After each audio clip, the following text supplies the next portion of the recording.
Behind those cozy nights at home, thousands of employees at BP go to work every day. People producing more U.S. natural gas. People building grid-scale solar capacity. People turning landfill waste gas into pipeline-quality renewable natural gas. And people delivering all of that power where it's needed. They're part of the more than 300,000 jobs BP supports across the country. Learn more at bp.com/investing in America.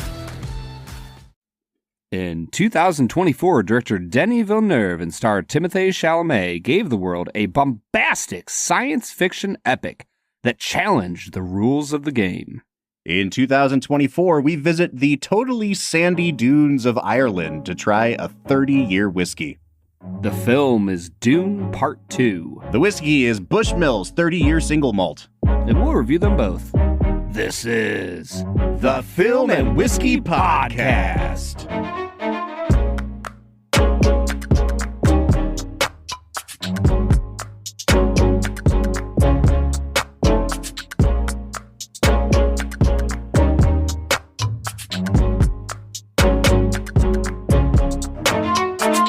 Welcome to the Film and Whiskey Podcast, where each week we review a classic movie and a glass of whiskey. I'm Bob Book. I'm Brad G. And Brad, it is our last official episode of 2024. We are ending the year on a pretty damn high note here, too, because we're actually talking about a movie from 2024. It's absolutely wild. And I feel like it's a movie that has the most recognizable, like, since Inception's pwah. Mm-hmm. I feel like the ha ha ha is like the most recognizable little sound piece from a movie in a decade. Yeah, it's amazing, though, how, you know, we've talked about this with any movie set in Iraq or Afghanistan. Like, you get that, like, kind of questionable, like, minaret call. And here we are on a desert planet thousands of light years away, and we're still getting that exact same. Like, whoever's paying that person to keep them employed with that little trill of a voice, they are making bank off of sandy movies. Here's the thing, though, man. It doesn't matter when you make it freaking awesome. And I would say Dune Part 2 is, in fact, freaking awesome. Brad, I literally just finished watching this movie about 20 minutes before we hopped on tonight. It's my third time having seen the film. And I realized that I don't think we've actually covered Dune Part 1 on this podcast before, so it's going to be a really interesting conversation. I'm sure we'll have to lay some groundwork for both the Dune books and the Dune movies, and in order to do that, we're going to need some help. So we've enlisted the help of a good friend of ours, making, I believe, his third appearance already on the podcast. Second, we're going to say third. It sounds better. He's making numbers at me. It's our friend David Thomas Tao. David, how are you today, man? I'm excellent. And you know what? The fun fact, you watched Dune Part 2, right before this. Right after this, I'm going to watch the new episode of Dune Prophecy. Oh, nice. Which has become my Sunday night tradition. So the timing of this couldn't be better from a nerd perspective. It's amazing how quickly the Star Wars Disney acquisition pipeline has gone for the Dune IP. Warner Brothers was like, you know what? We own this now. We're going to pump out 2 movies and then immediately get a TV show going as well. I have not yet watched Dune Prophecy. I'm sure a lot of people are catching up on it here over the holidays. What's your opinion on the show so far? Because you're the only authoritative voice here on it. I'm really enjoying it, and I think I'm liking it more than others. And I think the criticism, my quick thing is, I think a lot of the criticism is that it feels different than Dune, and that things don't feel as coalesced or as tight. The thing I'll say about Dune Prophecy, it's set 10,000 years before Dune, and it gives background on how a lot of the social structures and groups that are major players in the Dune movies and books actually came into being. So the criticism I'm hearing from a lot of folks is that it feels like Dune, but not as like tight, not as congealed. That's kind of the point, right? It's like, let's go 10,000 years in the past and see how all these social structures and norms and heuristics originated. And like, it shouldn't feel as tight, right? It should feel a little different, but directionally similar. And that's what it feels like. I'm really enjoying it, actually. And I'm enjoying it, I think, more than most, because I enjoy the large timelines on which the Dune IP operates. Mm-hmm. Well, and that's the beauty of a television series, right? Is that it doesn't have to be as tight. Like Denis talks about how for him, the editing room is where he becomes most brutal with a movie because he it's like he is like cutting down his children when he throws them on the floor. And a TV show, you don't quite have to do that as much. It's like, yeah, we can leave it a little bit because we got 3 seasons to work on this. Well, and Denis Villeneuve, famous for his brutality in the editing room. That's how you get down to a tight 2 hours and 47 minutes, But that said, we'll talk about this on the podcast, I'm sure. One of my favorite actors currently working in Hollywood was entirely cut from the movie. Yes. Because the director had to be brutal in the editing room because the story is so it's true. It's epic. It's epic in nature. It is the definition of an epic. You're talking, of course, about the extended cameo by Jerry Seinfeld, which I am talking about. Really controversial. What's the deal with the spice? Is it a drug? Is it a seasoning? I can't do a Jerry Seinfeld impression. Clearly, that was great. That was fantastic. What's the deal with Space Guild food? Anyway, that's a real. Brad, a couple weeks ago, we did District 9 on the podcast and talked and lamented a bit at that time about how we don't really do a lot of hard sci-fi on this podcast. And we broke down soft sci-fi versus hard sci-fi. This is probably the most intricate sci-fi world building and lore we've ever had from it is the hardest of all hard sci-fis. Yes. This is turgid sci-fi. I'm sorry. As Bushmills for actually agreeing to this. I'm so sorry. This whole part is only Patreon because we need to get into the turgid versus flaccid sci-fi spectrum here. Go ahead, Brad. Here's the thing with Dune, I would say part 1 and part 2. I think that the reason it is so successful is because Denis wraps all of the hard sci-fi elements in this mystical cinematography and sound design, and it's just kind of flowing, and it almost feels like a slower version of a Terrence Malick film at times, where it's just this almost like a drug-induced haze of a film that is masking like very, very deep sci-fi roots. Mm-hmm. Mm-hmm. All right, well, I think maybe the best place to start is to get into our first segment of the day, which we call Brad Explains. Brad's gonna give us the movie plot with only 60 seconds ticking on the clock. So let's go ahead and hear your take with this little segment that we call Brad Explains. Brad Explains is the part of the show where Brad breaks down the plot of the film that he has just seen, often for the first time. Brad, this was not your first time seeing Dune 2. I did convince you to go to the movie theater and see this film. One of my proudest moments, if I'm being honest. After failing to get me to see Oppenheimer in theaters. or Dune Part 1. I was really striking out on huge scale movies. It would have been funny if you'd been like, you know what? I think I'm going to go see Barbie in IMAX. I think that's the movie that's going to get me there. But no, you saw Dune Part 2. So it's not your first time. However, I think there's a short way to explain this movie, and there's a very detailed way to explain this movie. So I'm interested to see what you can cram into 60 seconds here. Folks, if you've not seen Dune Part 2, I'd encourage you to press pause, go watch this movie, and then come back and join us for the rest of the episode, because Brad is going to spoil the hell out of it. So, Brad, the movie has not hit the Oscars yet. People are going to be catching up with this movie. Hopefully they'll return to this spoiler-filled conversation afterwards. 1 minute on the clock, and go. Dune Part 2 is a film that follows Paul Atreides and his mother as they are taken in by the Fremen after their entire house was slaughtered by the Harkonnens in the previous film. Paul learns how to be a Fremen warrior, while the Fremen begin to slowly believe that he is the prophesied savior of their people that will bring prosperity back to the planet. He falls in love with a Fremen woman named Chandri. Is that it? Chani. Yes, Chani.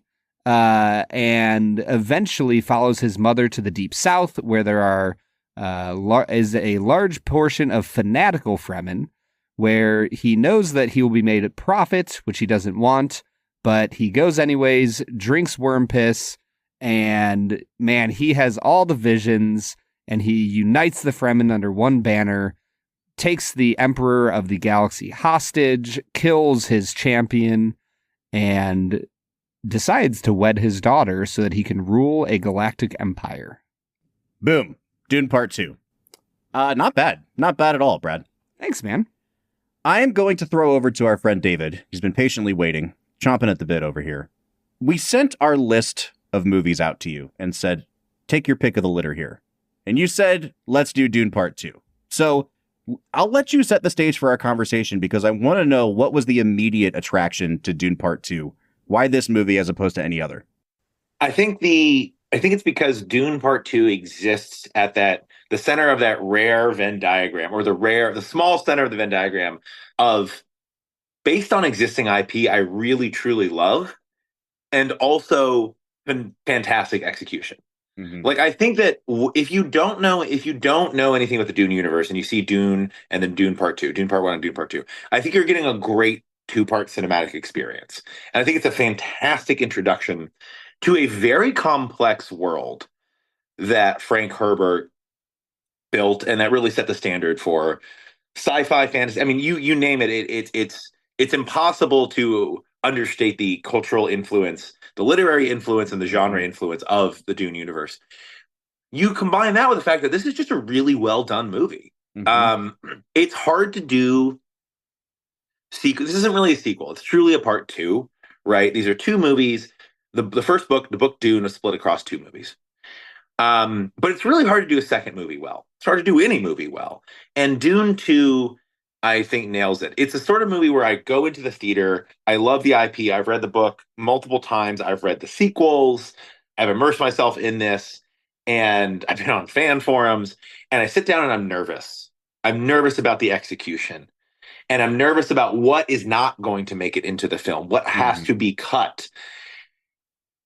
But I didn't think throughout the entirety of the film, it wasn't until well after the film when I was thinking about, wait a minute, I think this character might have been cut, which is not a problem. But like during the film, I was not distracted by what didn't make it in. I was immersed in the universe, and I think it's fantastic execution. And I think it's rightly an Oscar contender, which is tough for sci-fi films. We don't see that happen. But this is a cinematic achievement, and I am just so happy that this IP that I really grew up with and was, especially in high school, so obsessed with, is now in a mainstream form that does it justice, at least as well as we can, right? I don't think anything replicates the universe and the world building you can do in your head when you're reading the book, right? But as far as a visual and audio representation on a big screen, I thought it was great. And, from casting all the way through execution to scoring, lovely. So that's why it was like a no-brainer. I was like, this is the one, right? This is it. I was going to say, I believe Arrival would have been the last like serious sci-fi contender. And I know it didn't have a huge shot at winning Best Picture, but it was nominated at the very least. Well, yeah, and Dune Part 1 was nominated as well. And I think kind of controversially, it got a lot of what is called below the line nominations. So all of your crafts, cinematography, costume design, set design. Denis Villeneuve not nominated for Best Director for Dune Part 1, which was a huge controversy because if all of these things that add up to a cohesive vision do not point to a really, really smart and astute director behind the camera, I don't know what does. And just when you're talking about scale and scope of a film, I don't really know that anyone is doing it the way that Villeneuve is doing it right now. Like the only real comparison is Nolan, but a Nolan film feels very different to a Villeneuve movie. And Brad, especially having just done Oppenheimer a couple months ago, Oppenheimer's a movie, and I really want to tread lightly because I gave it a 10 out of 10. It's a great movie. It's a movie that's made so much in the edit. Like there's so much of that is, relying upon callbacks to different time periods and jumping across timelines and kind of creating this overwhelming experience through the edit. Whereas I think Villeneuve is really good at just building massive sets and putting really good at geography, making you feel the scale of someone that's this big against a sandworm that's enormous. And I don't know that anyone has that kind of old school understanding of scale the way that Villeneuve does right now. I just want to interject, and this is a yes. This is a yes, and I don't think since the original Star Wars series, when we saw the Death Star, and we had to get a sense of how big that was, has anyone done physical scale this well in a major sci-fi film release? Mm-hmm. Right? And there are multiple aspects of that. It could be the size of the sandworms. It could be the size of the Spacing Guild craft, and you see how big these, 20-kilometer long spacecraft are relative to the actual ships, the transport ships transporting people. The scale of everything is so to the Emperor's arrival ship, mm-hmm. right? Which we see here. I think a challenge here is this movie has to have sci-fi elements, but it's also imperial. It has to have pomp and circumstance, right? And so you look at this and you're like, "Ooh, I'm seeing a lot that reminds me of Star Wars." But then you look at the original Star Wars series, and I'm sure there have been books written about this. Star Wars, it's arguable, could Star Wars exist if it weren't for the Dune books? Mm-hmm. Right? The answer is maybe not. Yeah. Right? Because Dune was first. They were the first to do this operatic, epic scale sci-fi world building. Yeah, and it's well documented that Lucas was a huge fan of the books. I think that another good comparison point, and one that I'd really like to pick Brad's brain on a little bit, is this, both literarily and cinematically, as a comparison point to The Lord of the Rings. I think this is probably the most intricate, I've already said the phrase intricate world building, but especially from a sci-fi or fantasy film spread across multiple movies done on this scale. It's the first time this has really happened since Lord of the Rings. You could argue Harry Potter a little bit, but I just think that we're not talking about quite the global scale that, Lord of the Rings or Dune is operating on. And I think that there's a lot to dive in on here. And I've got some great nuggets from my research about what Tolkien thought of the Dune books and everything else. But Brad, as a fan of Lord of the Rings, as a super fan of Lord of the Rings, the Dune story, does it grip you in the same way as a Lord of the Rings does? I don't think it does. Oh man, it's such a hard comparison, Bob. Tolkien was way less interested in the internal lives of his characters. At the end of the day, Tolkien was way more fascinated by the external forces of the world around it, of what's going on in Middle Earth and these larger than life characters who are utilizing their will to shape the world in a way that they see fit. And you see Sauron do that in negative ways, and you see Gandalf and Aragorn do that in powerful ways for good. Mm-hmm. And, the movies, I will say, show way more of the struggle internally for Frodo and Sam and Aragorn and all of these characters. Faramir, right? One of the most famous differences from the books to the movies is that Faramir doesn't even come close to being tempted by the ring in the books. And I actually think that that's a good comparison to bring up, because Tolkien believed in good people being good, mm-hmm. and that they're not necessarily tempted by the darkness. And Frank Herbert essentially was no, that's not true. Everybody is tempted by the darkness. Everybody is tempted by power. What will we do to gain control of it? Now, I will say, David, you're more the expert on Dune here. I have not read those books.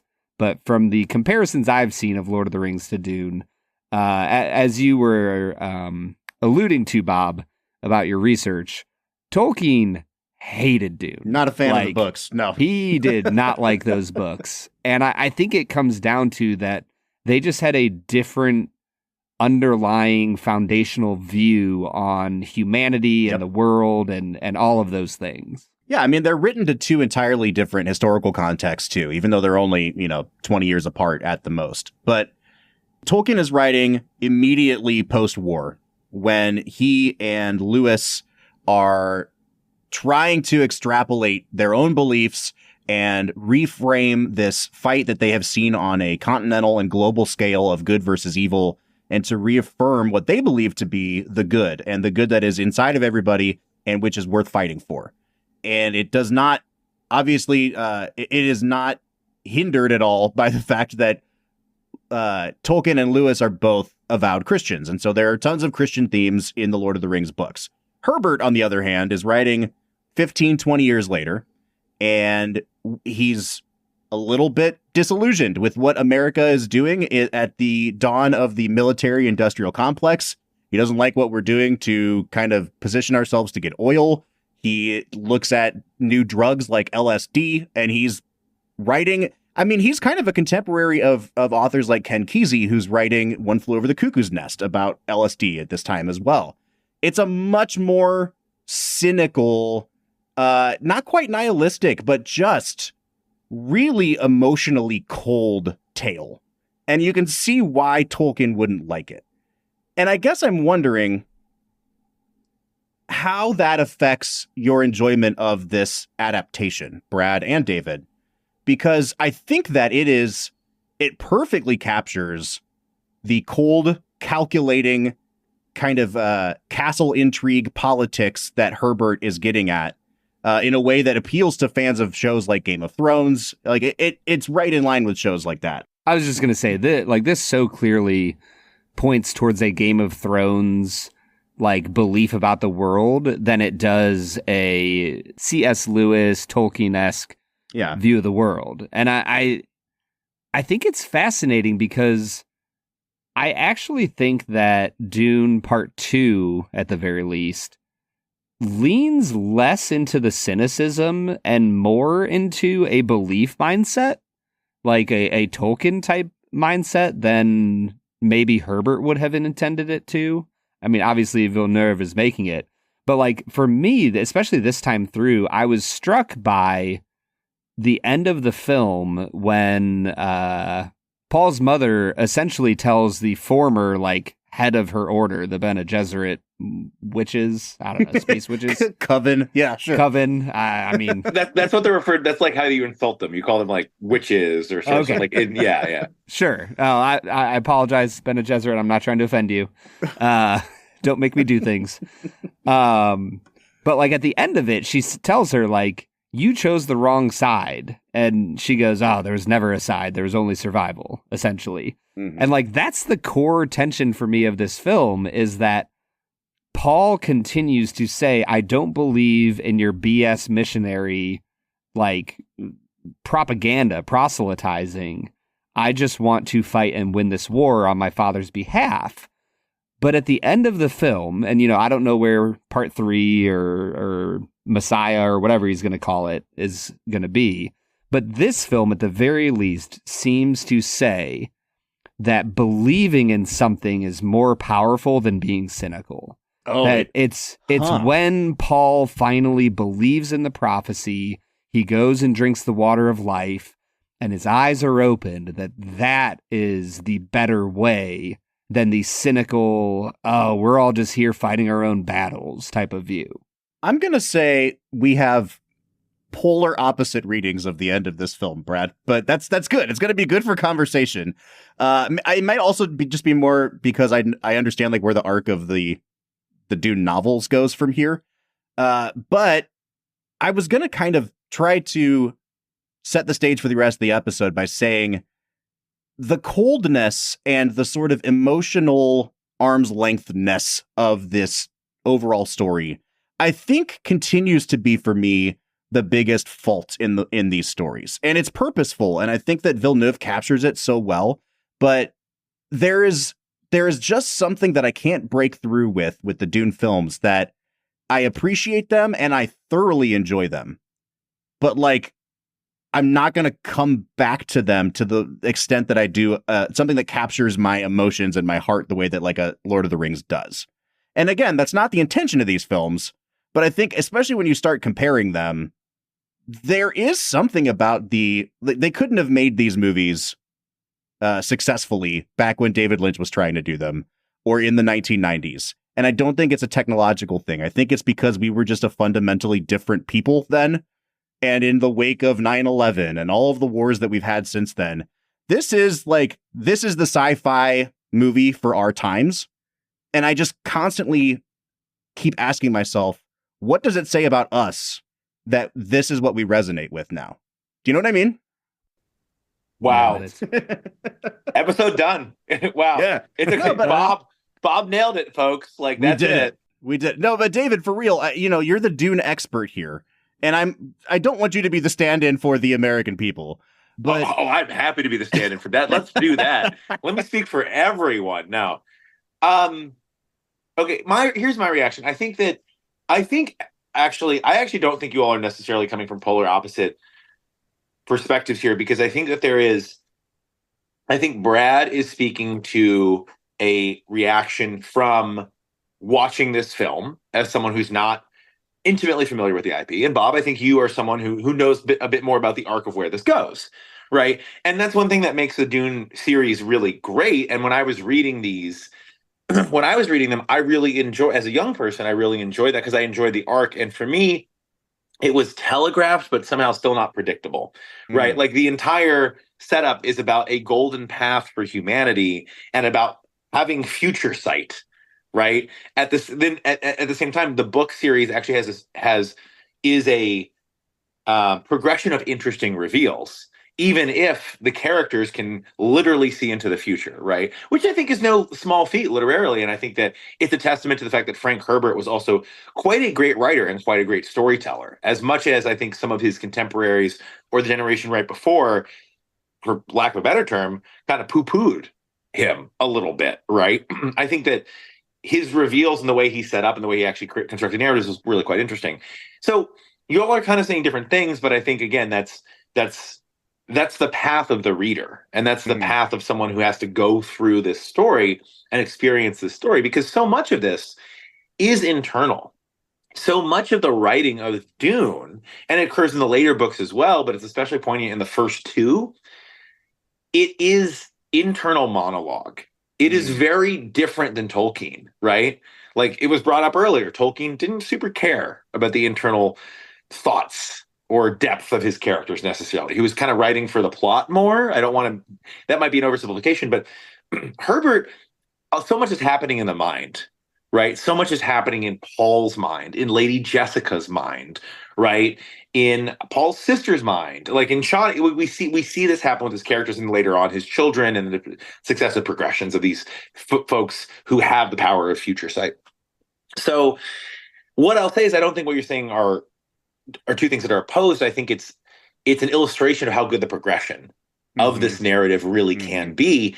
And the last thing I'll say is survival. I think we can all, where we can link these, is that this is ultimately about pragmatism and survival in many ways. There are a lot of themes in Dune. I'm not trying to distill it down to just those two. But if you look at Dune not as a singular book, but as a 5,000-year arc over the course of Herbert and his son's writings, who kind of finished the narrative in controversial fashion, I will say, it is about survival. How does humanity survive against weapons of its own creation and against its awful instincts? Because we are a self-destructive species, right? Is there a way for us to survive as our power grows and as the power of our creation grows? And for me, that's what I take away ultimately from Dune. There are a lot of other themes. So if we can all agree that this is a story of survival, and the question, does humanity actually make it long term? I think there's a lot of common ground and different evolutions of that understanding. Yeah, and the way you're talking about it makes it sound like this might be the ultimate Cold War novel. Yeah. Or series, I should say. I think it's especially poignant, too, because right now, everything, you can't turn on the news or read anything without hearing about AI. Herbert's stroke, one of his strokes of genius was to say, okay, we're going to set up a universe in which that's banned, right? We're going to set up a universe. We don't have droids. We don't have thinking machines. In fact, it's the whole point of the plot. It's outlined in the Orange Bible, which is like the tome for the Dune universe for the people in it. You know, thou shalt not make a machine in the likeness of the human mind, right? And Herbert was literally generations ahead of so many authors in being like, well, that's a consideration. In the earliest phases of the computer age, he was already thinking about the ramifications of that, right? This is pre-Matrix. Do you get the Matrix without Dune? No. You know, no hate to the Wachowskis. Dude, the scene when Paul is in the chamber with millions of Fremen, like, all I could see was like, oh, this is a better version of, is it Matrix 2, I think, that has that? And similarly, what Dune Prophecy, which I'm watching right now, gives more of the backstory. Dune Prophecy set like 120 years after the war with the thinking machines. And by the way, I don't want to give too many spoilers, but the relevance of the danger of thinking machines becomes a central plot point, a more central plot point in subsequent Dune novels. So the further you go into the sequels, the more you understand why Herbert kind of set that up. I think that's one of the brilliances of this, at least the visual adaptations, you know, and what Herbert did was by de-technologizing some of it, like, he just made for a really cool universe where people stab each other with swords instead of just shoot each other with bullets. Like, somehow he's created this world where I readily believe that they can be shooting down helicopters with, like, RPGs and also need to fight in hand-to-hand combat. Mm-hmm. Like, that's so cool. He does kind of do this day. I think it's I should know this off the top of my head. I think it's called the Holtzman effect, which is where, like, oh, that's the thing that explains, we figured out levitation, we figured out like space-time folding, and we figured out invisible shields, and it's all due to this one thing that we haven't discovered yet. Right. And like that explains all the technology that we can't comprehend right now. It's just like all of it is kind of just figured out by this thing that he never goes into detail on, which you kind of have to do, right? At a certain point, you kind of have to be like, here's a plot device, done. Guys, before we get to break, I want to pull us out of our super nerdy sci-fi conversation here. And let's talk about the cinematic merits of the film. We've talked about Villeneuve a little bit. I think we should just kind of dive into the cast. Because where I really want to take the back half of the episode is exploring the moral and ethical quandaries that are presented, especially by Paul. I think that's where Herbert's story is the most unique and significantly different from what you get with Tolkien. This idea that he may or may not actually be a messiah, or he may be one that has wholly manufactured his own saviorship, and how dangerous that might be. And I think that it's been such a long time since we've had a protagonist who makes potentially very evil decisions at the end of his own hero's arc in this film. But in order to talk about that, we got to talk about the performances. And I say we start right at the top here with Timothée Chalamet. Now, I just went to a press screening of his new film that's just come out called A Complete Unknown, in which he plays Bob Dylan. It's a good film, and he does a good Dylan. And then I watched this movie again, and I am once again reminded that Oscar voters often go for the keys that are being jingled in front of them. This is a better performance than his Bob Dylan, and he is, legitimately spectacular. The last 40 minutes of the movie are what I'm going to rave about the entire time we're talking, but specifically with Chalamet's performance. From the time he wakes up after drinking the water of life, and he has the scene where he confronts all the Fremen in a theater on the round type environment. And everything after that is just, it might be the best 40 minutes of acting I've ever seen from Chalamet. It's absolutely Oscar caliber acting, Brad. The final 40 minutes, yes. The rest of the film, not even close. What?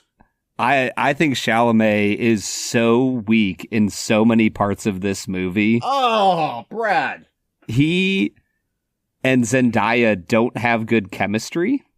Oh, you say these things so dogmatically, as if they are the predominant opinion on these things. They have like moments together, but there's so many places of awkward dialogue, which I think if there's one thing for me, some of the dialogue in this movie is just straight up bad.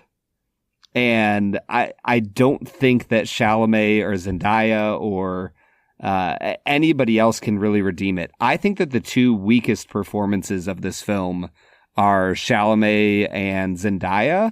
Oh. Everybody else in this movie is like top-notch incredible. Oh, I just, Brad, I really like you so much. Do it. Finish him.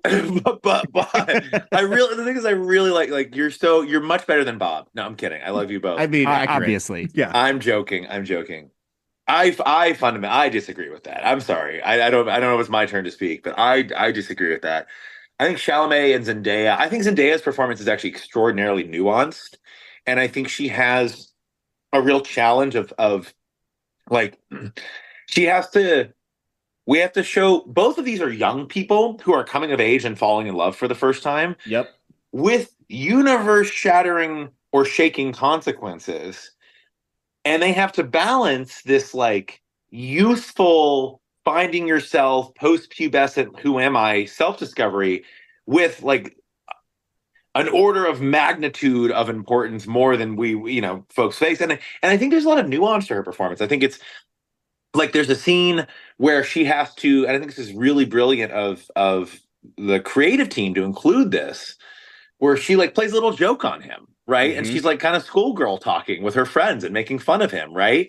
Which is like a nice little moment of levity. It's a little Helga Pataki making fun of Arnold, you know what I mean? And then we see her falling in love, but also we see her becoming disillusioned while everyone else is buying into the savior complex and the messiah complex, right? And that's a lot of weight. And I just want to point out one thing. I love face acting, and it's something that like is or is not a real thing. But there is a scene toward the end of the movie where there's like a premonition of the future after the Holy War and after Paul's forces win the Holy War that kills trillions across the universe. There's a scene of him and Zendaya, this character, and some other characters standing on like this ship while they're overlooking this planet that has been conquered. And like, you want to see good, subtle face acting, look at Zendaya in that scene, right? So I think it's a role that's impossible to do perfectly because she has to convey such an arc, maturing, falling in love, getting disillusioned, kind of falling out of love, but also wrestling with the fact that like, is she more effective in curbing the negative effects of this by staying close to Paul? Mm-hmm. It's so much to balance. And I was really impressed by her performance. I'm not sure it's the best acting I've seen from Timothée, but I really enjoyed the performance. I thought it was really good. I think it is award nomination consideration worthy. I think for me, one of the struggles with Timothée is that in moments, like I said, when he's in the round doing his talk to everybody, he's incredible. But the rest of the film, and maybe this was intentional, but every single time he ever raises his voice and tries to be like a leader of some sort, I just found myself going like, dude, you can't pull that off. It's just not there. Oh. I don't know if that was just me. I really struggled with him throughout. I do think that if Zendaya, I think that her and Timothée are fine together. I think when the camera's just shoved up into her face, her eyes are incredible. Like she has a real talent to move the viewer with her eyes. Mm-hmm. Mm. Yeah, I agree with both of you about Zendaya, especially because she was in a movie at the beginning of the year called Challengers, a really great movie by Luca Guadagnino. And to this day, I think it's the best lead female performance I've seen all year. I think she's getting completely left out of awards consideration. But in that movie... Was that the tennis movie? Yes. Fantastic I just say, movie. One of my good friends is a sucker for three things, like in films. He loves tennis, he loves Zendaya, and he loves love triangles. And when they came out with that trailer, he texted me and he was like, "They made the perfect movie for me." I was gonna say, if his fourth favorite thing was strong homoerotic themes, then that movie is like absolutely up his alley. He didn't mention those, but who knows? Well, based on the director, like those are things that are besides tennis. Those are all things that are kind of themes in that director's catalog. Exactly. So, but I think she's so good in that movie because she's almost playing older than she is in parts of it, but it's also like a 15-year spanning film. And so at the beginning of the film, she's playing like a 17-year-old. And I think her ability to not tip into caricature when she's playing a disillusioned 30-something or a really young ingenue type is really, really stellar. And she does it here as well. To Brad's point, I think our supporting cast, which if you guys don't mind, just indulge me for a second. If I can just read this cast list. So Timothée Chalamet and Zendaya, followed by, in order of credits, Rebecca Ferguson, Josh Brolin, Stellan Skarsgård, Dave Bautista, Charlotte Rampling, Javier Bardem, Austin Butler, Florence Pugh, Christopher Walken, and Léa Seydoux. Maybe the best cast assembled for anything that's not a Marvel IP in the 21st century. I want to give a quick pour one out. Actually, you know what? I'm going to open my Bushmills while I do this and make it a literal pour one out. Crack the seal on this sample bottle. Pour one out for Tim Blake Nelson, who was in the movie, but whose scenes were cut. Yep. And I was personally, I'm not saying it wasn't correct, but I was personally excited when I saw the casting news. No, David, come out and say it. You know more than Denis. About whiskey, maybe, you know? But even that's debatable. I don't know. I don't know the man. No. Tim Blake Nelson was originally in the movie. I believe his scenes were filmed. Those were cut along with a few other folks. He just happens to be an actor that I have a particular affinity for. Yeah. Oh, Brother, Where Art Thou is my favorite film of all time. So that's just what I have to say about that. And the other thing, this is a spoiler alert. Fast forward 30 seconds if you don't want a spoiler. Anya Taylor-Joy in a brief cameo as Paul's sister, which I got to be honest, that wasn't my favorite part of the movie. If I have to point to one weakness in the movie, because like in the book, she's actually born and like is like 3 or 4 years old at the end of the book, but they've just decided to take her this very packed movie. And I think it was actually a good call. I think it was a good call to not have her as like a significant character in this book. And we're going to see her maybe in future movies, but in the book, she's born and has an active role in the plot. In the movie, she does not. It's just kind of like a, future sight scene, and it's more of a cameo. You said she's 3. I have a 3 that just turned 4-year-old. I'd just like to see her like running around the desert telling grown adults what to do. Well, that's like, I don't know if you guys have seen the David Lynch film. Yes. I have multiple times.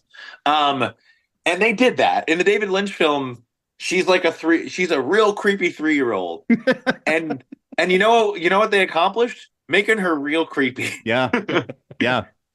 Brad, what I would like for you to do is follow your newly 4-year-old around with the microphone so that we can get little transitionary statements of her saying Dune things.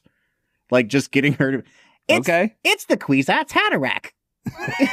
It's Muad'Dib. We'll just throw those in between each of our segments, All right, I'm ready. And Brad, this is interesting. Like, again, this is a spoiler. This is a book spoiler. In the book, Paul's sister, 3-year-old Paul's sister, she's the one who kills Baron Harkonnen.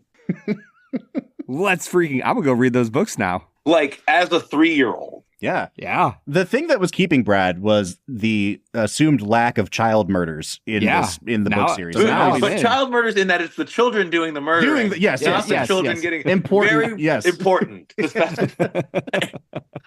All right, guys, I think this is a good place to press pause. Otherwise, we're about to go way off the rails. Child murders. Great place to push pause, Bob. We'll come back after break. We'll talk about the supporting cast. We'll get into all the ethical quandaries as well. But it's time for us to drink a very expensive whiskey. Brad, what do you say?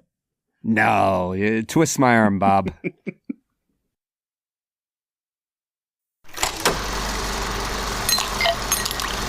All right, everybody. Today we are drinking Bushmills 30. Now this, as one might guess, is a 30-year-old Irish whiskey that Bushmills has recently released, I believe. Bob, we are getting into some rarefied air here. We certainly are. And just a peek behind the curtain. We told David what we had planned to drink for this episode. I don't think he had it on hand. And knowing that the guy has a lot of whiskey on hand, I just sent him a list of all the whiskeys we'd planned to drink in the next 8 weeks or so. And he said, oh, Bushmills 30 sounds good. Let me contact my Bushmills guy. And I don't know what magic he worked, what Bene Gesserit schemes he's been up to in the background, but he was able to secure his own sample of Bushmills 30 single malt. Now, there is also a Bushmills 29 year that we'll be trying next week, and that is called Bushmills 29 year rare cask. So there's a difference between just the rare cask and the single malt. We're drinking that 30-year-old variety here today, Brad. This was aged in bourbon barrels and sherry butts for 14 years, taken out of those barrels and then finished again in first fill PX sherry casks for an additional 16 years. And I have to say that of all the Irish whiskeys we have ever tried on this podcast, this is by far the darkest in color, Brad. Oh, far and away the darkest in color. And Bob, I was actually thinking with so many things like finished in PX casks, I want to, like, I don't know how rare it is. I want to actually get my hands on some Pedro Jimenez sherry sometime and try it, because I feel like with so many things finished in it, I need to know, what is the OG juice actually like? Well, I'm sure David's got a PX guy that he can hook us up with. I was just saying, we can make that happen. I'm not coughing because of this. I'm coughing because I have the winter allergies. I do want to give a quick shout out. I reached out to there's a group called Articulate, which does a lot of the PR for Bushmills in the U.S. And I reached out to my contact there, knowing they rep Bushmills, and they were super excited about this. And they were just like, how can we help? And they just messengered this sample of Bushmills 30. The best thing was they asked, like, wait, Bushmills 30, like they were like, they wanted to get it right. They're like, do you want the quote unquote regular single malt? Do you want the rare cask? Like, they want to make sure I got the exact right thing. So shout out to them. Because like, this is not a whiskey that you just find every day, you know? And also I just want to point out, I'm especially excited because I do review a good bit of Irish whiskey. I've covered and as a member of the media, a number of distilleries in person in Ireland. Most of the Irish whiskey that I do quote unquote work with, like review, it's actually Irish single pot still, which is a different type of whiskey than a single malt, right? Mm-hmm. Bushmills, they only make single malt, right? And so I don't get to review their products as much as I maybe would like. I don't get to review Irish single malt as much as I like. It's one of the styles of Irish whiskey, of which there are several. One that I don't get to cover as much. So super excited about it. Yeah, and let it be known, as the purveyors of budget whiskeys that we are, we were not making you try the rare cask. We're just the bottom shelf 30-year Bushmills here. The entry. I could have found rare cask. I just want to be clear here. I could have. Okay, if you're calling me out. That's funny, man. All right, guys, let's dive in. Brad, let's hear your nosing notes. I think you drank it right before we pressed record tonight. I'm trying it live on air alongside David, so I'm gonna stick my nose in this glass now. Yeah, this is a beautiful nose, Bob. For me, there's a really nice bit of almond throughout. It's got dried cherry. It has the PX kind of a sweet grape kind of nose. There's a bit of melon here, and it all has a nice little foundation of barley throughout. I think this is an incredible nose, 9 out of 10. Yeah, I'm there with you, man. This has a really deep, rich decadence to it that we don't typically get on Irish whiskey.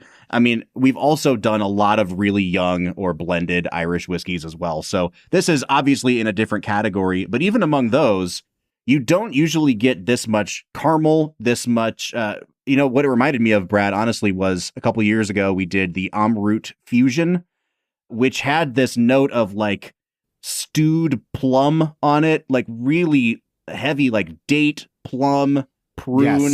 Yes. It's syrupy sweet. It's got maple on it. I mean, obviously, I think it's coming from those ex-bourbon casks it was sitting in, but there is just wave after wave of really dark, caramely, syrupy notes going on here. I'm going to give it a 9.5, Brad.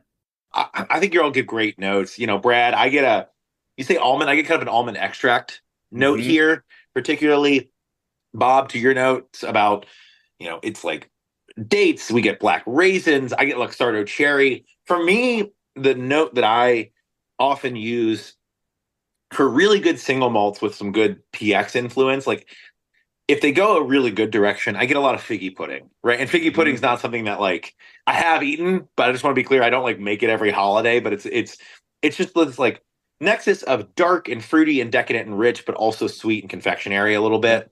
Yep. And so I don't really have much to add. I'm just kind of yes-anding really what you all are saying here. And for me, that kind of coalesces as like, honestly, like flambéed figgy pudding, right? With like, you just lit it on fire and you get some of that like extra alcohol caramelization loveliness. Yeah, I really, really enjoy this. And you know, Brad, to your point, I do get the underlying malt that's not lost from the wood influence, which is really, really lovely. You know, for me, nose wise, I'm gonna say it's like high 8s for me. Probably a 9. See, I'm used to doing stuff also on a 100-point scale for like spirits competitions. The 10-point scale is very different.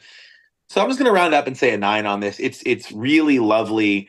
I have been lucky to have some of the rare cask expressions from Bushmills, and some of those I would rate the nose even a little bit more, but you really can't ask for much more than this on the nose. This is like really, really good stuff. Yeah, that's for me. I think that, David, your expanse of whiskey is going to lead to a slightly lower score than us. And I think that's probably a good thing, because I am quite effusive about this. I texted Bob earlier and was like, dude, I drank this Bushmills 30 and dear sweet Jesus. One thing I want to say on the nose, listen, a lot of folks in Scotch like to poo-poo Irish single malt, and they shouldn't be poo-pooing Irish single malt, because it can be really, really spectacular, and it can punch right up there with the best. And I have nosed some sherry, it finished in like really good, like legendary single estate port pipe scotches that are 40 plus years old and have really lovely like PX influence. And this is right up there with them. This 30-year-old Irish single malt is right up there with some of the really expensive, incredibly highly regarded, super rare, sherried 40-plus-year-old scotches I've reviewed or sampled in the past couple of years. So like, it's good stuff. I'm going to go as fast as I can with my tasting notes here. Brad, this is only a 46% ABV whiskey, but it's a flavor bomb. And I will say, incredible prickliness on the tongue here. You could have convinced me this was much higher proof than it is. What I'll say about it is all the notes that we identified on the nose are here on the palate. You do get a slight bitterness from the malt, but what I love about this is that it doesn't turn into a burnt or ashy flavor at the back. It's not overly oaked. And the bitterness actually presented for me, I've been making these a lot lately. One of my favorite whiskey cocktails is called the Brown Derby, which is a bourbon and grapefruit juice cocktail. I get notes of grapefruit on the back of this. It's not overly bitter. It's not pithy, but it brings a note of kind of slightly sour, bitter citrus to the party that covers up for what might have otherwise tasted a little bit too charred. I'll give it a 9 on the taste, Brad. Yeah, I think that this palate is like near perfection for me. Like the raisins really come through. The melon is there. I put grapefruit as like one of my key elements of this. And once again, the barley is there. And it has like for me, the almond almost moved into like a hazelnut, like praline almost kind of vibe. I'm at a 10 out of 10 on this flavor bomb. I think it is everything I want in a whiskey. I prefer the palate to the nose. I loved the nose. I want to be very clear here. I think the palate's even better. Bob, I get that. You kind of predisposed me. For me, it's grapefruit candy specifically. Not great. Like there's these specific small grapefruit candies that I used to love as a kid that this really reminds me of. I think the palate. I have a moment on the mid palate where I'm worried that this is going to go too dry and it's going to be a little too maybe ashy, get into too much like dry wine territory. But what it does instead, it blossoms with tropical fruit, led by grapefruit, but with also some papaya and guava. And you said prickly, but I also get prickly pear cactus fruit on this, or prickly pear on this, which is something that I do eat occasionally because it's like a bodega near me has it weirdly cheap, so I'll just like buy a bunch of them. So I love when single malts, like when they blossom into tropical fruit, like kind of after the mid palate, and it really carries through for just this like bright, vibrant finish. And this really does. So, on the palate, on a 10-point scale, I'm like a 9.4 maybe on this, maybe 9.5. It's this whiskey like shows up and then holds its own through the entire phase of the sip. Absolutely. Yeah, and continuing it through onto the finish, I think there's a creaminess that develops as well. Like the grapefruit is the predominant note that I'm left with, but again, it doesn't tip into like a really bitter grapefruit kind of pith flavor, and it's not overly sweet, but I think that's where the viscosity really like takes over, is on the finish for me. It's a really long, mouth-watering finish. I get a little bit, do you remember those candies we've referenced a couple times, Brad? Cream savers? They're like the lifesavers with the little swirls in them. Oh, dude, let's go. It's like that with a nice little hit of grapefruit juice on top of it. Once again, I'm going to be pretty high on this. I do think I'll come down just a hair to an 8.5 out of 10 here.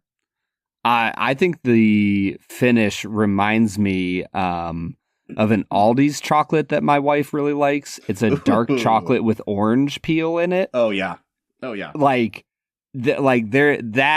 I was sitting here after I drank it and I was just kind of enjoying the finish and I was like, oh, it's that dark chocolate with orange. It's so good.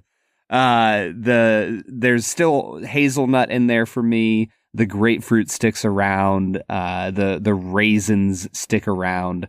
For me, it finally fell into that like plum category on the finish.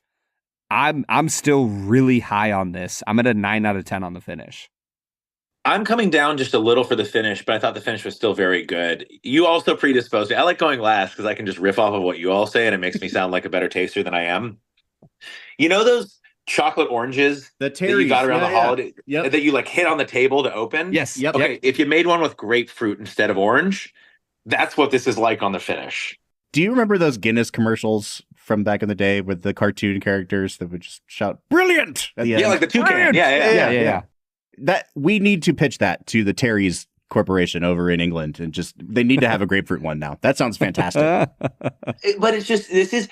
I do get a little grapefruit pith on this, and I don't mind that. I get a tiny bit of minty and menthol on this.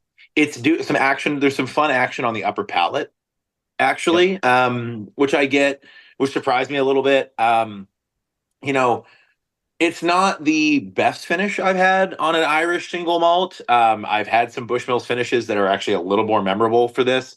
But again, when I'm coming back down to like a 9, this is still a better finish than the vast majority of whiskeys I'll ever taste. You know what Absolutely. I mean? And weirdly, the finish has some things in common. I tasted the Stranahan Snowflake release for this year recently. I had a call with their blender, Justin, great guy. And I'm only mentioning that because it's another Proximo company, and I'm going to stay in portfolio here. So everyone's going to be really happy with me on the brand side, right? I'm not going to mention anything out of portfolio, right? Stranahan's, Bushmills, both Proximo brands. Company, they're going to love it. Hopefully they'll like me for that. Justin is a great blender. I think some of the things I got on this year's Snowflake, as far as like the drier, pithier fruit on the finish, I'm getting a little bit of that here. Right. And so I've been drinking a lot of American single malt lately, and it's really cool to see some notes that I'm getting in really phenomenal multi-decade aged single malts from abroad. And I'm able to tie those to notes in really high-end, super premium single malts from American single malt makers. Yeah. Right. For me, that's really cool, and something that 5 years ago would have been maybe next to impossible. Mm-hmm. Mm-hmm. Yeah. When we get into the balance here, folks, if you're new to listening to our podcast, by the way we talk about balance, think of it as cohesiveness, and especially in the first three categories. So from the nose to the taste to the finish, was any one of those kind of wildly out of whack with the other three? And I don't think they were. I think this is actually a spectacularly well-balanced whiskey. I'm still getting notes that are coming up on the finish. Like when you go to like a hibachi restaurant and they give you the little slivers of ginger on the side of your meal. Like I'm getting ginger on this, which is something that I never get on Irish whiskey. I just got cafe cream, like cafe creme or cafe cream. Yeah. Just a tiny bit of coffee, but with that milkiness that you were referencing, Bob. I also want to point, like, I have my notes, like my tasting notes, how I would rate a whiskey. There's also a crushability factor. Like, do you just want to drink the ever-loving crap out of this? Yep. Yes. Crushability factor here is very high. Off the charts. Very, like, I literally was sitting here when I finished, just hold it. You know how, like, you hold a bottle to, like, get every last drop into your glass? Mm-hmm. I was holding the glass so that I could get every last drop into my mouth. Absolutely, man. And I think that I was ready to kind of come into this part of the review and say, it's not the most nuanced or the most complex whiskey we've ever had, but especially when you're thinking about the Irish whiskeys that we reviewed on this podcast, Brad, I think it's at the top or near the top for Irish whiskey. And I think that the more I talk about it, the more notes I keep finding in it. So it's almost like, the little engine that could here. It's just funny because you would think that I wouldn't have to talk about it like it's punching above its weight. It's a 30-year-old single malt. I think the balance here is really, really great. I'm going to give it a 9.5 out of 10. Brad, what are you at? Yeah, I'm at a 9.5 as well. I think that this is complex and rich, and yet every single note that we get is a river that runs well together. Like, there's no rapids, there's nothing throwing you off course.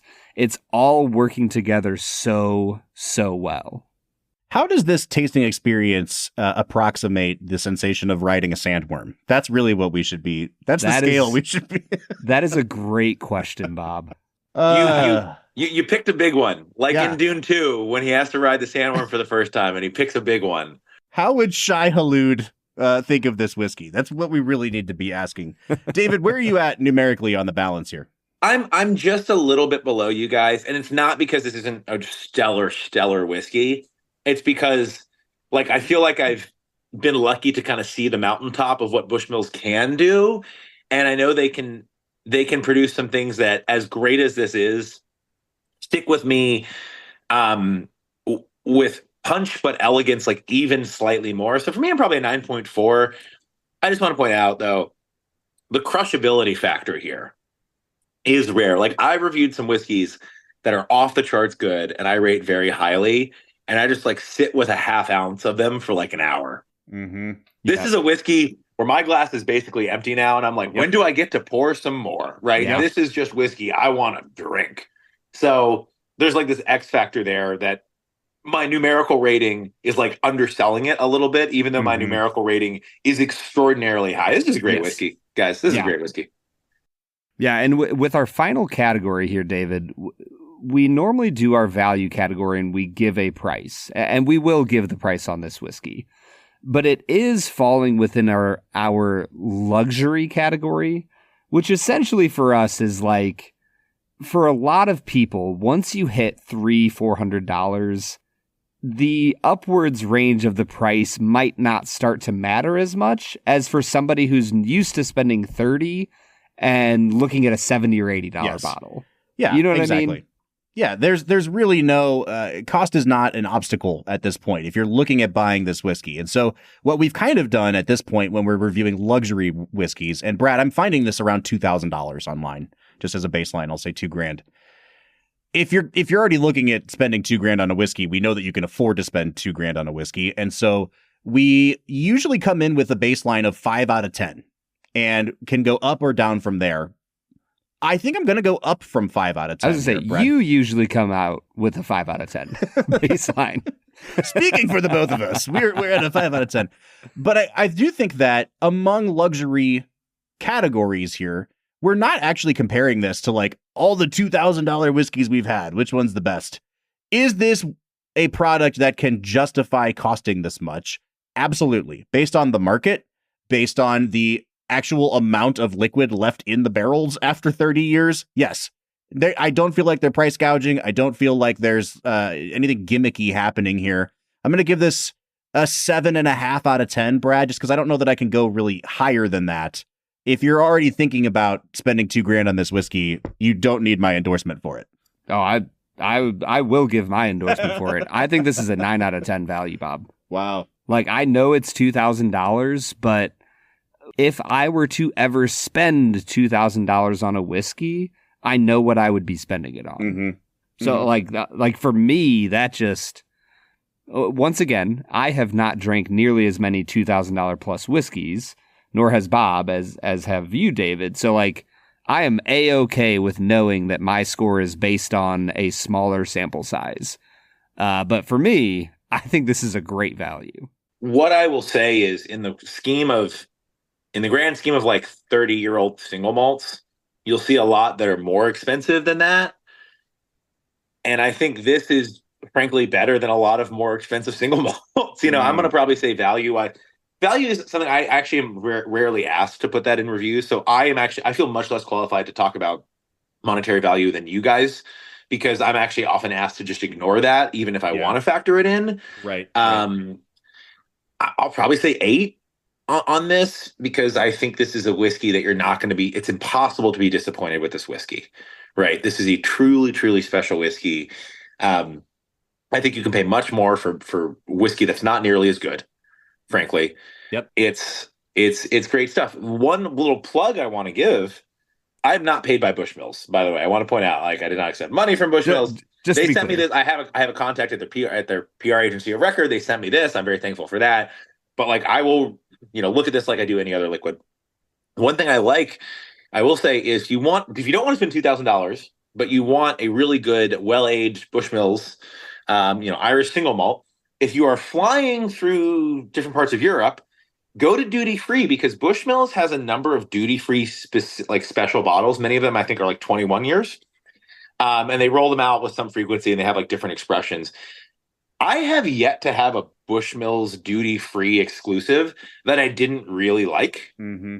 Some I like more than others, and I'm not saying that they're not like punching where this is, but they're really good, and they're like USD. It's like $160 or $200, right? Yeah. And there's some really, really fun ones, and I'm not saying they're all this good, but if you want to have a really great Irish single malt experience and you want to try some really fantastic Bushmills that is different than like the 10-year you're going to be able to find at most liquor stores in the U.S. If you're flying through Europe or you're flying internationally, check out the duty-free Bushmills 21-year duty-free exclusives. I find are often worth it. They're often the bottle that in coming back from Europe especially, or Ireland especially, will often regret not getting more bottles of. What I hear you saying is Bushmills has an incredibly well-rounded portfolio. Yeah. Yeah, I mean, I wouldn't say well-rounded, because they produce single malt, right? You have a lot of Irish distillers that produce a lot of different styles of whiskey. Some are producing single malt and Irish single pot still and single grain. Like, they're doing a lot of different stuff. Bushmills is doing a lot with single malt, right? Mm-hmm. So take that as you will. But what they do well. And it's I want to point out too that like there are around 50 active distilleries in Ireland right now. At one point, there were only 2. Mm-hmm. And it was within like our parents' lifetimes. And Bushmills was one of them, right? And for a long time, Bushmills, like a lot of the highly aged Irish single malt that you'll see these days released from other brands is actually sourced from Bushmills. Yep. And you see people putting their own spin on it. And some of this whiskey is very highly regarded and very well rewarded. And it starts with really great base distillate. And Bushmills, their base distillate's very good. They produce good single malt. They know what they're doing, 100%. Brad, I'm coming out to a 44 out of 50 on this one, and it's because my value score is a little bit lower. If I had given it the 10 out of 10, I'd be at 46 and a half out of 50 on this. Where are you sitting on this one, Brad? You called it, man. 46 and a half out of 50. Wow. All right. Yeah. David, I did not do the honors of tallying up your score. We're going to be on the lookout for your print review of this sometime soon, with proper attribution of Film and Whiskey, of course, and the check in the mail, obviously. So, and then, that's royalties. This is a film podcast. Bob, I was going to say that it would be a check from us to him. To be clear. Exactly. We're coming out to an average of a 45.25 out of 50, or a 90.5 out of 100. This has hit the 90 mark, Brad. That is rarefied air here on Film and Whiskey. We've done 500 plus reviews now, and I think we've only had maybe 5 or 6 ever hit the 90 mark. Yeah, I was about to say, I'm pretty I know for a fact it's less than 10. Yeah. Yep. At the end of the day, like, if you get the chance to try Bushmills 30 or Irish single malt, do it.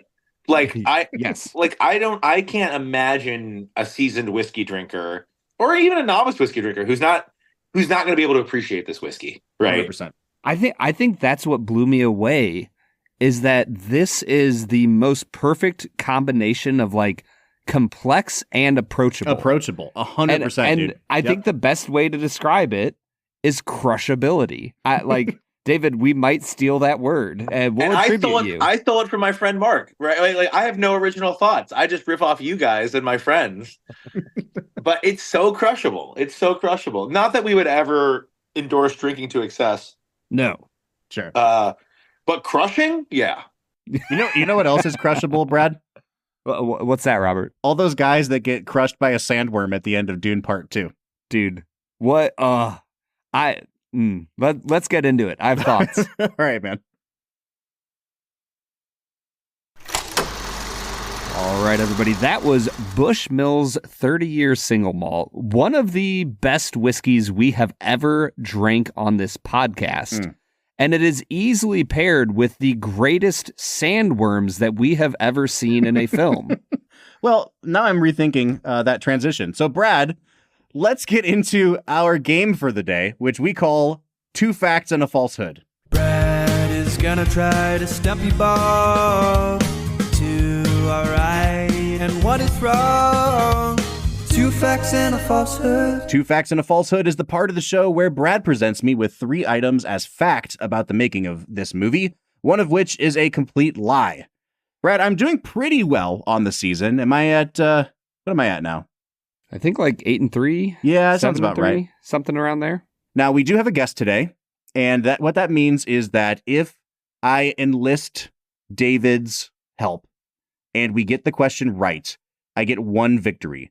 But if we get it wrong, I get 2 losses. So we often end up at the end of the season with more than 32 points for our 32 weeks. It gets very confusing, but it's a system that is meant to penalize me. Yes. So, David, I can tell you immediately, I'm going to enlist your help because otherwise it makes for very bad audio if I just ignore the guest for 5 minutes. You also know more about Dune than I do, so I feel like you are going to be a fountain of knowledge here. Brad, why don't you hit me with your 2 facts and a falsehood? Fact number 1, to capture the ferocity of Arrakis' sandstorms, the crew built a wind tunnel that could generate speeds over 150 miles per hour and mixed in with it real desert sand. Several cast members referred to these shoots as the most intense exfoliation of their lives. Fact number 2, director Denis Villeneuve and cinematographer Greg Fraser carefully scouted desert locations and selected sites based on the precise curve of the sand or the ideal alignment of sunlight. Maintaining the untouched look of the landscapes required a military level of discipline from the crew members, who were instructed to move in tight, single-file corridors to avoid disrupting the sand. Fact number 3, director Denis Villeneuve envisioned Fade Rotha Harkonnen, played by Austin Butler, as a blend of psychopathic killer, Olympic-level swordmaster, Snake, and Mick Jagger. Interestingly, Jagger himself was once slated to portray the character in Alejandro Jodorowsky's ambitious but unrealized Dune adaptation of the 1970s. Ooh. All right, let me tell you what I'm immediately targeting here, David. So fact number 3, what Brad will often do is he'll give 90% of a fact and then add like a little phrase at the end to throw me off. That is not true, Bob. I do not often do that. I rarely do that. And it pisses me off every time. And it pisses you off so much that you think I often do it. It sticks in my brain, man. I know that I think it's pronounced Jodorowsky's Dune was unrealized. I have no idea if Mick Jagger was ever considered for that project. There's a documentary about the making of that unmade movie. So I have not seen it. I have no idea about the Mick Jagger of it all. Apart from that, fact number one sounds pretty made up to me. 150 mile an hour winds that they were dumping sand into. Because, David, we've both worked. We've both worked. One of us, you. What am I saying? You have worked with real actors. I have never worked with real actors. I have heard stories about people who work with actors. Did you almost claim that you've worked with actors? Man, I was out on a limb there, dude. You sure were. I had to pull that one back quickly. I don't even know why I thought that was what should come out of my mouth. I haven't been nowhere near actors in my life, Brad. All that to say, I can't imagine much of a world where agents and stars are getting themselves into a wind tunnel where they're having sand blown at their corneas and talking about the exfoliation fat. Like, unless they had goggles on, which they do in some parts of the movie, but that just seems like something that probably didn't happen to me. It also doesn't mean that Zendaya was in the thing. Well, yeah, that just means they dragged her double in there and forced that poor girl to endure life-altering cornea damage. And we know that doubles are treated so well. Wait, Brad, just to clarify, the first fact is 150 miles an hour? Yes. That's hurricane force, man. That's more than hurricane. That's like, I think hurricane force top, like, that's more than, that's. Are we, do you think that's the falsehood? So the thing about number 3 is, I think number 2 is almost certainly correct, right? Because I think it just needs, like, I think that there had to have been discipline regarding, like, not disturbing, because, like, that makes sense, right? I think that, like, was how the film was filmed.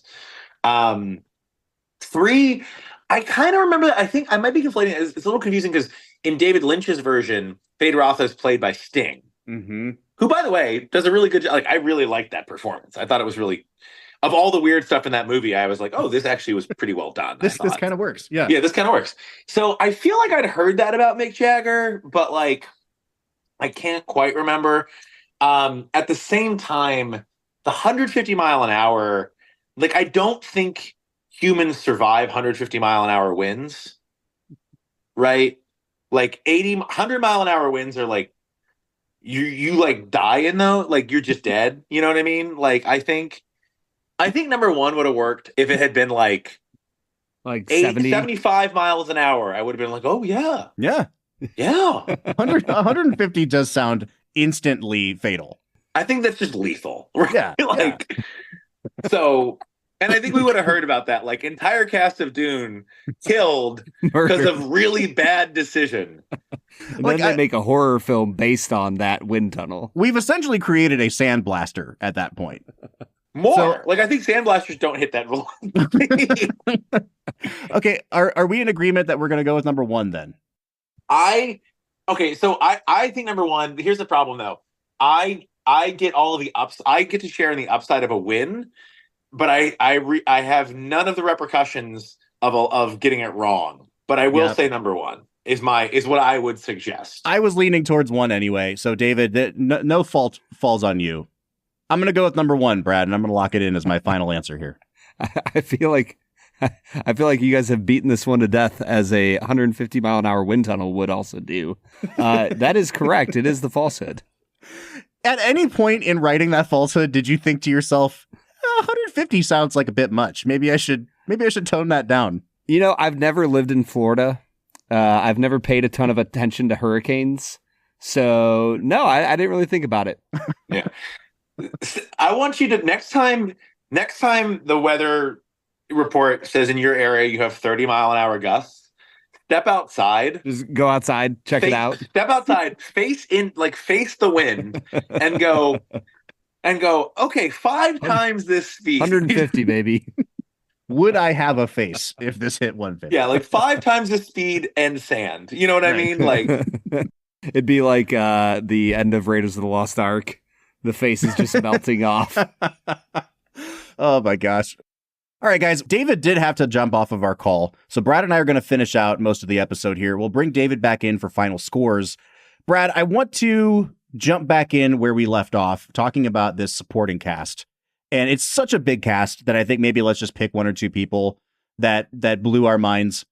Starting with someone who is very quickly becoming our person on this podcast, Rebecca Ferguson. Dude, she's so good. I may have a crush on Rebecca Ferguson. In fact, I think I probably do. Like, she's really, really beautiful and also an incredible actress.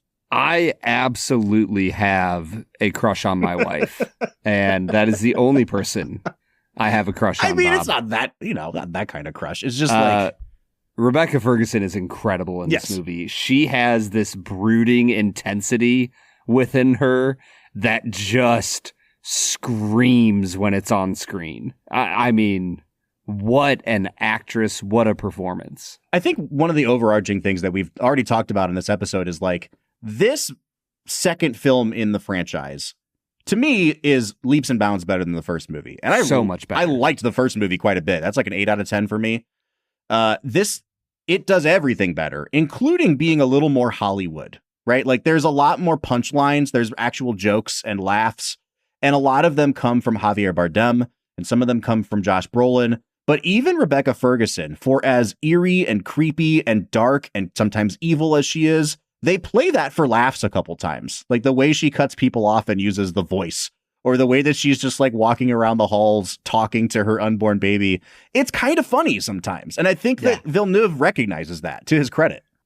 Yeah. And he implements her for the absolute most impact that she could have had in this movie. 100%. So we started talking about Javier Bardem. I personally believe this man should be nominated for an Academy Award for this movie. It is exactly what a supporting performance is supposed to be. Yes. He's so funny. Yep. He's so over the top at parts, but he also has a believability and a real emotional depth. You know, there's a moment where he's been wounded in battle and he's talking to Paul about, hey, you should just kill me and then go talk at the council. And he's because killing him would make him the leader. Right. And he's like, man, I don't believe in any of that prophecy stuff. And he's like, I don't care if you don't believe in it. I believe in it. And it's one of the to see this character who's been portrayed at times as kind of like the fanatic who is also a buffoon, be able to impart on the audience, I'm not a buffoon. I really believe this. And it's okay if you don't believe it because I have faith in you. It's just it's a more nuanced performance than I think it's gotten credit for. I think it's the best performance in the movie, Bob. I think he does such a stellar job of everything that you said. Like, he plays things for laughs. He knows that he's a mentor figure in Paul's life, and he takes that so seriously. And the belief with which he looks towards Paul, like once again, like I said earlier about Zendaya, like his eyes communicate so much about who this character is. I was hoping we would get to him soon because I do think he is my favorite performance of this movie. I feel like we're kind of giving short shrift to the rest of the cast, but they're all like uniformly very, very good. They're so good, dude. Yeah, Austin Butler. He has black teeth. Not doing the Elvis voice. Yeah. It's pretty great. Okay, Brad, I do want to talk a little bit about the end of the film, which I do think we have different reads on. And in order to do that, I want to get to my let's make it a double. I won't do the little spiel here. We'll do that when it's time for yours. But I'm going to pair this movie up with The Godfather Part 2. Now, we have not done Godfather 2 on this podcast, so I'm I've kind never of seen tipping. it, so don't spoil it. Yeah, So the arc of the main character, Michael Corleone, across the first two Godfather movies, it's intended to be taken as one arc. And you see from the young upstart in the first movie who doesn't want anything to do with the family business to then becoming the Godfather at the end of the first movie, you see the moral decay of Michael across the second film. And it's a much darker movie than the first one is. It's much more sad. It really does play on the level of tragedy because it's intercut with the story of Marlon Brando's character when he was young and first coming to America. And so you watch the juxtaposition, Brad, of Michael alienating his family and kind of ruining the legacy of his own family, interspersed with Brando doing everything for his family and like making them rise to power. And I think that this movie is really similar in how it does that arc with Paul Atreides. Because by the end of the film, what you've seen is a really complex portrayal where you can take multiple readings of it. Is he a conniver? Has he just done all of this to further advance himself and or ensure his survival, which has been what he's been saying the whole time? But then you also see moments throughout the film where he's legitimately concerned for the well-being of the Fremen in not going south because he knows it's going to cause death. And then it just kind of gets to a point where it seems like it's inevitable. It is his fate to go south, to become the Lisan al-Gaib and truly lean into what is his destiny and fate, knowing that it will kill millions or perhaps trillions of people. And I think that it's a portrayal of a heroic character that we haven't seen since movies in the 70s, like The Godfather, where your protagonist, you know, I don't want to compare it to like Breaking Bad because I don't think he becomes the actual villain of the story, but you could feel the energy in the theater of like, oh God, like Paul is starting the jihad at the end of this movie. Like this is not where I thought this was going to go. He is declaring war on the entire galaxy. What the hell is going on here? Is this good? Is this bad? These people certainly seem to appreciate it, but we know that it's going to cause death and destruction. And so I'm really interested to hear your read on the end of the film. Do you see it as uplifting from the point of view of the Fremen, or do you see it as a big blinking red warning sign for the character of Paul? I think I saw it as like inevitable. Mm-hmm. Like I don't think at any point in the film I ever doubted that he was going to go south and become the Lisan al-Gaib. Right. Like that felt like I said, inevitable to me. I don't think I see it in terms of good and evil per se. Like for me, it feels like Paul as a character isn't actually concerned about survival. That never seemed to be his own survival. That never seems to be his thing. Like, oh, I have to survive. Like his whole motivation for the first half of the film is revenge for his father. And as he learns the ways of the Fremen and falls in love with Chani and with the Fremen culture as a whole, like he then wants to become the savior of the Fremen. And so it feels like a transformation of his motivation. And the only way to truly free the Fremen is to take on the entire galaxy because of the value that spice has. That the only way to bring freedom to the planet is to control the entire galaxy. And so I guess I don't really see it in the same way that you do. Interesting. Yeah, I'm surprised that, well, I don't want to say that you're taking a surface level reading of it because I don't mean it in a negative way. I'm surprised that you're reading it on its face so much though, because I think that the movie really is interrogating the questions of like, is this inevitable or was this manufactured? Did they pull so many strings to make him become the Lisan al-Gaib? Even if he does have these powers as a result of drinking worm piss, like, is he really fulfilling a prophecy or is this sort of a, Macbeth self-fulfilling prophecy kind of thing? And I do think that there is a lot of kind of Shakespearean ambition and perhaps folly in the Paul Atreides character. And so you're right. I do think that it's inevitable. Like at no point do you think, oh, I wonder if he's actually going to go south. But it is inviting you as the viewer to question, like, even if this is his destiny, are we supposed to root for it? Or are we just kind of helpless bystanders watching the collapse of the universe here? Yeah, I mean, the way the film portrays it, though, is that the Fremen have a better culture than the spacefaring races that have enslaved them. Mm-hmm. And for me, it seems like more of a battle of like Paul learning to understand and love that culture and then fighting on its behalf. Like, yeah. I don't know if that's a surface level reading or not. Maybe it is. No, and again, I'm not trying to insult. Like, I'm not saying you're taking a I'm just saying, like, I just want you to know that I'm not I didn't mean it in a negative way. No, I know, dude. I think that I like the big stories. Mm-hmm. Like, I like the grand operatic narrative of a hero rising to the occasion, rising from the ashes like a phoenix to save a people group, to make the galaxy a better place. Now, once again, David probably knew the IP a million times better than us, and maybe the entire thing ends with the galaxy falling into ashes and every single human is killed. Who knows? Mm-hmm. I just think that if you take Dune 2 on its own merits, I think the story ends in a place where belief in the prophecy triumphs over cold, calculating, manipulative, scientific, just desperate bid for survival. Sure. So what I'm hearing from Brad is it's okay to colonize as long as you're really sure that your culture is the better culture, right?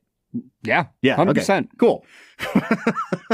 All right, man. On that note, let's get into Let's Make It a Double for Brad, presented by Blackwood Distilling Company. We're near the end of the episode, so thanks for listening to the Film and Whiskey Show. Let's pair another film with this one, even if it's a struggle. It's the final segment of the day, now let's make it a double. Let's Make It a Double is the part of the show where we pick a movie to pair up with this one to make the perfect double feature. I've already picked Godfather Part 2. Brad, I'm really interested to hear what you'd like to pair this one up with. Man, I feel like you could go a ton of different directions. I normally don't like to pair it with a movie we mentioned, but we barely mentioned it. I'm going to pair this with The Matrix. Oh, interesting. I think that I wanted to stay in the sci-fi vein for Let's Make It a Double, and I think that The Matrix is A, one of the greatest sci-fi movies ever made, and B, I think that you have those similar ideas of struggles with being the one. Right? Mm-hmm. Paul is the one of Dune, Neo is the one of Matrix, and you have really interesting lead characters who struggle to come to terms with their identities and their new powers and what that will mean for the world around them. And I think that it would be a heck of a night. It'd be a very long night, but it would be a heck of a night to watch those two movies. All right, so I've paired it up with Godfather 2. Brad has paired it up with The Matrix. Whatever you choose to pair this movie up with, you can always make it a double with Blackwood Distilling Company. And if you go to bourbonoutfitter.com/filmwhiskey, once again, that's bourbonoutfitter.com/filmwhiskey, and use our code FILMWHISKEY at checkout, you'll get 5% off your bottle of Blackwood as well. Brad, I think it is time for us to get into final scores on this movie, so let's bring back David for this. David, I'm going to throw to you first. Where are you landing on Dune Part 2? We're on a 1 to 10 scale. Half points are allowed. Yeah. Thank you. 8.5 for me. Really, really enjoyed it. Not perfect, but think it should certainly be in award contention. And I hope that it can overcome the handicap that I think a lot of hard sci-fi faces when it comes to being taken seriously during movie award season. Yeah, 100%. And the question we've been asking all season, would you consider this a modern classic? Yeah, I would. I would for this. I think it's a classic for two reasons. One, I think it's a great achievement in film, or at least a very, very good achievement in film. And I think it is a really fantastic, it's the interpretation of storied, legendary IP that we've been waiting for. All right, Brad, what are you thinking about this one? Bob, I think that the only way this would have been a perfect movie is if when Paul confronts the Emperor near the end of the film, when they're like in his ship area before they take him prisoner, if he had said something about his father and how he killed his father. Yep. And then Christopher Walken pulls a watch out and goes, I wore this uncomfortable hunk of metal up my ass for 2 years. and gave the speech. I think that would have made this a perfect movie. Oh, man. Really quickly, how did you feel about Christopher Walken being in this film? I thought he was great. It was a way toned down Christopher Walken, but they do a great job of capturing his weirdness as Emperor. There's a couple of guys you could have done this with. Like, you could have gotten a Willem Dafoe if you wanted to. But I think Walken's a great choice. And he plays a guy with the burden of being Emperor very well. I agree with that. Yeah, there's one specific line that he delivers right before the fight between Paul and Feyd-Rautha that I was like, oh, that was a bad line delivery. Like that was the one you chose, Denis? Other than that, I think he was spectacular. I'm actually in the same place as David on this. I'm at an 8.5. I think it is stunning and spectacular, and I will watch this movie again. You know, we didn't really talk about it much. The mixture of the cinematography and the sound design of this movie is a 10 out of 10. Yep. I mean, far and away, one of the most beautiful and moving movies I have ever seen in my life. Mm-hmm. The problems with the movie come with some of the dialogue. And then at the end of the film, Bob, I'm not going to lie, I think that there was way too much stuff at the start. I really wish there was more battle. You see the sandworms come in, it's freaking awesome, and then you don't see anything. Yeah. Anything of the main battle. And that, I'm here for the spectacle. I'm here for the Battle of Helm's Deep. I was just going to say, Pelennor Fields. Well, and you're expecting a Helm's Deep. Like, it's set up where you understand where they have all these guys surrounded from. And when the sandworm comes in from that cloud of dust, it is the coolest shot in a movie I've seen this year. But you're right. They give you about 30 seconds of the fight and then they cut away. And in that way, it's much more akin to Pelennor Fields than it is to Helm's Deep, because it just feels like the fight's over immediately. Yeah. Yeah. And, Pelennor Fields, great battle scene, but they had another Battle of the Black Gate battle scene to get to and a ton of other stuff. In this movie, it's like, this is what we've been building towards. And the exact same problem happens in the fight with him and Feyd-Rautha. Like, for one of the best choreographed and sound designed fights I've seen in a long time, you can't have Paul kill Feyd-Rautha off screen. I want to see him stab that blade into I don't him. understand how he executed that maneuver, and I don't understand how he got gutted like a fish and then was just like, all right, totally fine. Let's game plan some more here. and then he guts Feyd-Rautha in the exact same way that he just got stabbed, and yet Feyd-Rautha dies. Immediately lethal. Yeah. And so it's like a few things like that I'm like, ugh. Like, this is an 8.5 that was like a few things away from being like a 10 out of 10. I think that this movie is almost hitting the ceiling it can hit. And I'm also at an 8.5, Brad, which is, I don't think we've ever been in lockstep like this with our guests. Yeah. But I remember sending you screenshots of my ratings of this movie earlier in the year. And you kind of made fun of me after the second or third time I went to see this in the theater. And you're like, it seems pretty solidly like it's an 8.5 for you, dude. And I can't quite put my finger on it. I think it's that I'm more impressed by this movie than I am in love with this movie. Agreed. It's an incredibly impressive feat of movie making. I think part of the reason it hasn't gained the Oscars traction this year is that everyone is impressed by it on a craftsmanship level. But I don't know if it really has captured many people's hearts. And that's what's keeping this from being a Lord of the Rings for me. So I'm at an 8.5. You're at an 8.5. IMDb. 8.5 out of 10, Brad. Oh my goodness. There you go. Yeah, I was going to say, it's hard for sci-fi to capture your heart because kind of the whole purpose of sci-fi is to stay away from the heart. And so it's this is the ceiling, I think, for a grand operatic sci-fi movie.